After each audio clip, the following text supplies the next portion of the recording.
queridos irmãos, acontece antes da crucificação de Jesus. Jesus, queridos irmãos, disse a Pedro que o negaria 3 vezes. E muito depois, no versículo 14 do mesmo livro de João, Jesus diz aos discípulos: não se turbem os vossos corações. E Jesus começava a dizer a eles que ele seria morto. Jesus começava a dizer aos seus discípulos que ele ia junto do Pai. E os seus discípulos começavam a ficar assustados. Eles pensavam que Jesus os deixaria só. Por isso é que Jesus disse que não os deixaria só, não nos deixaria só, nos deixaria o Espírito Consolador. E Jesus, no versículo 27, diz: deixo-vos a minha paz. Deixo-vos a minha paz. Quem não quer ter paz, queridos irmãos? Muitos de nós procuramos a paz, mas procuramos a paz em locais, em sítios errados. A paz, queridos irmãos, que o texto diz, é uma paz diferente. A paz de Jesus é uma paz diferente da paz que nós temos buscado. A paz, queridos irmãos, do mundo, conforme aqui Jesus diz, não nos dá a paz como o mundo dá. E nós precisamos entender como é a paz que o mundo dá, para entendermos qual é a paz de Jesus. Amém? A paz, queridos irmãos, imagine um cenário: um jovem que anda muito a pé, e depois ele consegue comprar um carro, e ele diz: estou em paz, já não vou mais andar a pé. Imagina aqueles que vivem em casa, que têm que pagar casa de renda. Sabem que muitas das vezes temos o proprietário, o senhorio, que está sempre atrás, tem que cobrar, tem que pagar. E ele consegue adquirir a sua casa. E ele diz: agora tenho paz. Mas a paz, queridos irmãos, que Cristo fala desse texto não é essa paz. Porque a paz do mundo, ele é olhado em circunstância. Esse jovem que comprou um carro, quando um dia o carro estragar, a paz dele acabou, vai voltar a andar. A paz, queridos irmãos, que Cristo nos fala desse texto não é essa paz olhando para as coisas do mundo. É uma paz diferente. E para nós entendermos essa paz de Cristo, nós, queridos irmãos, no livro de Atos, capítulo 16, a partir do versículo 20, conta-nos no texto de Paulo e Silas. Queridos irmãos, Paulo e Silas, eles foram presos e foi-lhes orientado que eles deram-lhe orientações, aos seguranças, para que Paulo e Silas fossem acoitados, não é? Eles foram açoitados, bateram em Paulo e Silas, e o texto, queridos irmãos, nos diz que as suas roupas, suas vestes foram rasgadas, para que os puretos, os filhos, dessem mesmo nas costas nuas de Paulo e Silas, e eles foram colocados na prisão. A Bíblia nos diz que eles foram colocados no local mais profundo da prisão. Imagina esse cenário, meus irmãos, eles sangrando, a doer com dores, e não mais pediram para o careceiro atar as suas pernas a um tronco pesado. Eles estavam apertados, aflitos. Mas, queridos irmãos, Paulo e Silas cantavam e oravam. Por que Paulo e Silas cantaram e oraram diante dessa situação? Por que, querido irmão? Eles estavam, queridos irmãos, com dores, mas eles cantaram e louvaram a Deus. Porque Paulo e Silas entenderam que a paz de Deus não é medida pelas circunstâncias. Em momento de tristeza, em momento de alegria, a paz de Deus reina. Eles entenderam, queridos irmãos, que a paz de Deus não é medida pelas circunstâncias. É uma paz, queridos irmãos, que nós recebemos dele em Cristo Jesus. Amém. E a igreja precisa desfrutar da paz de Cristo. Não turbe vossos corações. Mas agora, nós precisamos desfrutar dessa paz. Mas para desfrutarmos dessa paz, queridos irmãos, nós precisamos obedecer a alguns requisitos. Nós precisamos fazer algumas coisas que estão ao nosso alcance. E o primeiro item para nós atingirmos, para nós vivermos é orar. Diz em Efésios capítulo 4, versículo 6: não andeis inquietos por coisa alguma, antes que vossas petições sejam conhecidas diante de Deus, em orações e ações de graça. Nós, queridos irmãos, precisamos ter uma vida de oração para que possamos desfrutar da paz de Deus.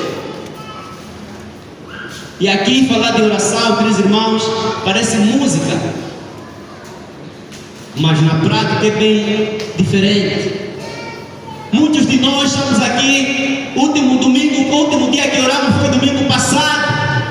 Muitos de nós estamos aqui, último dia que oramos foi na classe. Quantos de nós, queridos irmãos, temos desenvolvido o ministério da oração para que possamos desfrutar da paz de Deus?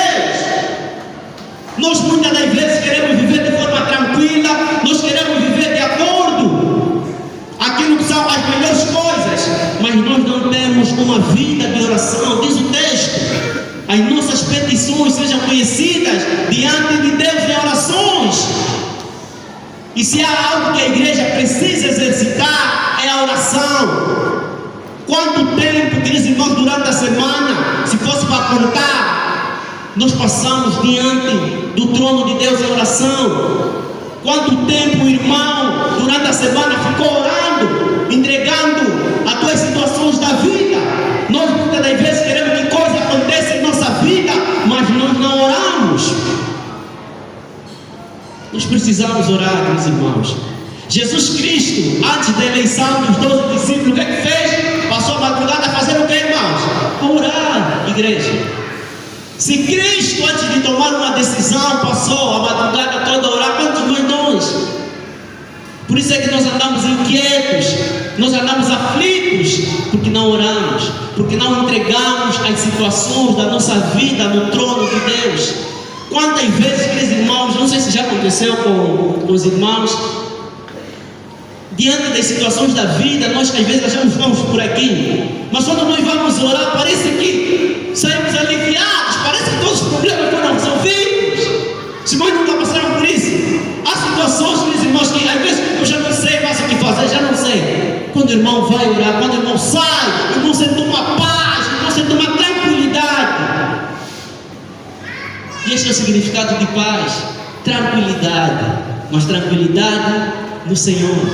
Por isso é que em Salmos, nós conhecemos muito Salmos 3, 5, mas o Salmos 3, 8 nos diz o que? Em paz me deitarei, porque só tu, ó Senhor, me faz habitar em segurança. Davi, queridos irmãos, não estava a falar essa segurança dele dormir num castelo, não. Ele falou: em paz eu me deitarei, porque só tu, ó Senhor.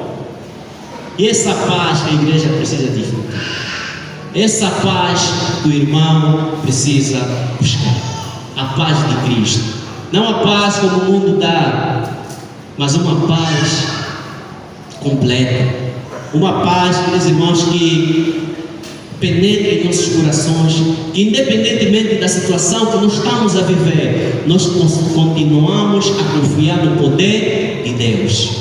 Essa paz não é a paz como o mundo dá. O segundo elemento, queridos irmãos, é a obediência.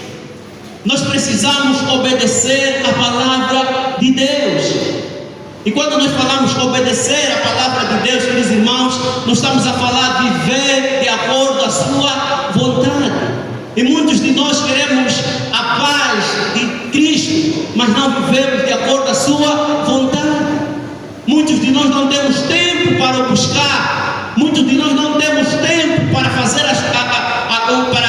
aquilo que Ele nos manda. E Ele mesmo nos diz: vós sereis meus amigos se fizerem o que eu vos mando. Nós precisamos obedecer, amada igreja, a palavra de Deus. Para que nós possamos desfrutar dessa paz, nós precisamos obedecer aquilo que Cristo fala em sua palavra.